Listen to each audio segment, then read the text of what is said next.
공산주의의 개념은 단지 소유물에 대한 평등한 분배를 의미하는 것만이 아니라 생산의 3요소인 토지, 노동, 자본의 공유를 목표로 하는 개념인데요. 또한 인간은 누구나 평등해야 한다는 것을 내세워 계급과 사유재산을 소멸하는 것을 지향하고 있는 이념이라 할 수 있습니다.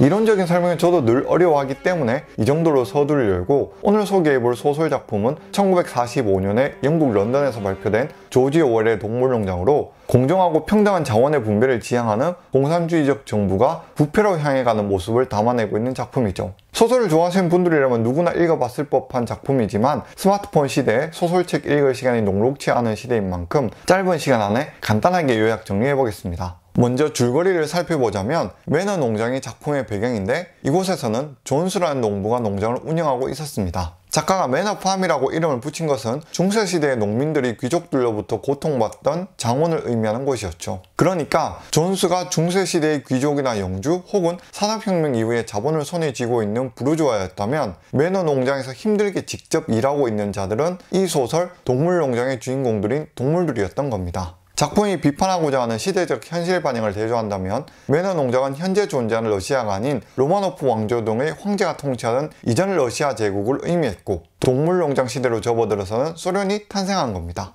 그리고 동물들은 러시아 제국에서 소련으로 탈바꿈되어 갈 때 살아가는 일반 시민들을 의미했던 거죠. 작품에서는 어느 날 늙은 수퇴진 메이저 영감이 꿈에서 계시를 받게 되는데, 영국의 모든 들판을 동물들에게 라는 슬로건을 내세우며 동물주의라는 것을 주장하기 시작합니다. 이는 이 소설 작품이 등장하기 약 100년 전에 활동했던 19세기 후반의 과학적 사회주의 사상가 마르크스의 활동을 뜻했죠. 수퇴진 메이저 영감은 다른 동물들에게 귀족들과 자본가에게 들판을 빼앗아 이상 농장을 건설하자고 이야기합니다. 메이저 영감이 사상을 우선 질렀지만 이를 행동에 옮긴 동물들은 나폴레옹, 스노우볼, 스킬러 이 세 마리의 돼지들로 메이저의 동물주의를 다듬으며 이상 농장을 만들어가기 시작했죠. 이 세 마리의 돼지들은 작품에서 가장 똑똑한 동물들로 등장하는데, 이 중 스노우볼은 러시아의 유명한 혁명인 10월 혁명에서 혁명의 주역인 레온 트로츠키를 나타내는 돼지였습니다. 러시아 혁명을 이끌었던 인물이었던 만큼 소설에서도 스노우볼은 동물들이 지켜야만 하는 7계명을 지정하기도 하며 온건하며 합리적인 돼지로 등장합니다.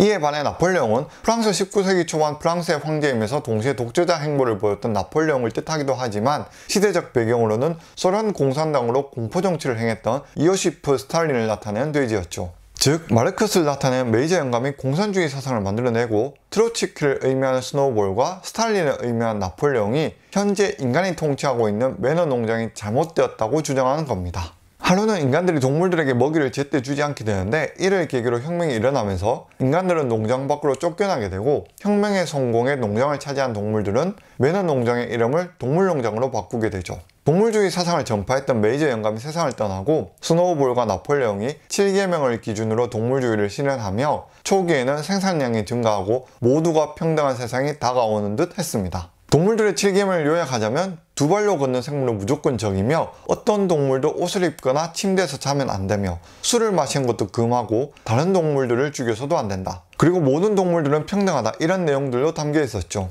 그렇게 누구나 행복한 세상이 다가오는 듯 했지만, 시간이 지나면서 슬슬 이 동물주의를 실현한 동물이 누구냐를 내세우면서 돼지들의 권력 잡기가 시작됩니다. 그나마 스노우볼은 전체 생산량을 높이기 위해 풍차 개발을 연구했지만, 나폴레옹은 스노우볼과 권력을 나눠 먹는 것도 마음에 들지 않았죠. 권력은 독재로 존재를 해야 하는데, 강경파인 나폴레옹과 온건파인 스노우볼이 티격태격 하다가는 결국 나폴레옹이 이기게 되고 스노우볼은 농장에서 쫓겨나게 됩니다. 그리고 나폴레옹은 사실 풍차는 내가 만들 계획이었다고 거짓말을 하며, 쫓겨난 스노우볼은 인간과 내통하는 사이였다며 그는 이제 우리 동물들의 적이라고 몰아세우기 시작하죠. 시간이 지나면서 나폴레옹은 차차 자연스럽게 여러가지 명분을 만들어내며 7계명도 변질되어 갔으며, 대부분의 생산량은 자신이 이득을 보는 방향으로 바뀌어 갔습니다. 또한 자신에 대한 불만을 가진 동물들은 처형할 수 있게 되었으며, 이는 다른 동물들을 마치 자신의 노예로 부려먹게 됩니다. 이 과정에서 여러 동물들이 각자의 성격을 나타내는데, 미니무스라는 돼지는 지도자 나폴레옹을 위한 찬양의 시나 문학 작품을 써서 현실에서는 소련을 찬양했던 막심 고리키를 나타냅니다. 참고로 막심 고리키 작품 중 어머니라는 책을 읽어봤는데요, 19세기 러시아 제국 시절의 인생의 잔인함 등을 잘 묘사해서 사상과는 무관하게 글을 참 잘 쓰는 작가라는 생각이 들었습니다. 어쨌든 러시아 문학에서는 톨스토이나 도스토옙스키처럼 꽤나 유명한 작가가 막심 고리키라는 인물이 있었습니다. 동물농장에서 또 다른 동물로는 복수라는 말이 등장을 하는데, 이 작품에서 가장 순수하고 착하고 열심히 일하는 말이지만 너무나 순진했던 탓에 동물주의의 이상을 끝까지 믿고 일만 하다가 마지막에는 도살장에 끌려간 동물로 나오죠. 지도자의 말에 비판을 전혀 하지 않고 나폴레옹의 말은 언제나 옳다고 주장하다가는 결국 자신의 죽음을 피하지 못하는 동물로 등장합니다. 복수보다 더 적극적으로 나폴레옹을 광신적으로 쫓아다니는 동물들로는 양들이 등장하며, 이들은 자기 주장 없이 무조건적인 정치 선전에 앞장서며 나폴레옹에게 복종하는 모습을 보입니다. 현실에서는 스탈린을 광신적으로 따르는 단체를 의미하며, 작품에서는 나폴레옹이 혜택을 주는 양지바른 자리에서 편하게 풀을 뜯어먹는 집단으로 묘사되죠. 나폴레옹 체제를 무조건적으로 찬양하는 집단과는 달리 지적인 역할로 나오는 벤저민이라는 당나귀도 있습니다. 돼지들이 장악해가는 동물농장을 보며 비판하는 시선을 갖고 있지만 정작 자신의 주장을 행동으로 옮기지는 않죠. 다른 동물들이 볼 때는 그저 시니컬하고 성격도 무뚝뚝한 것처럼 보이지만,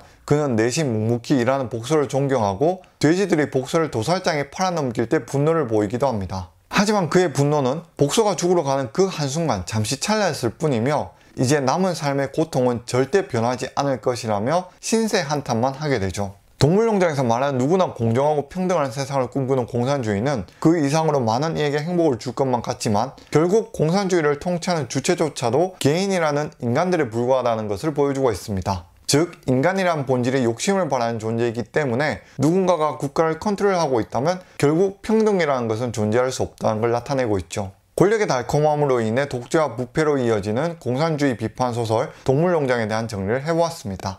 이 영상이 조금이나마 도움이 되셨다면 구독 부탁드리며 많은 공유 부탁드리겠습니다. 행복한 하루 보내세요.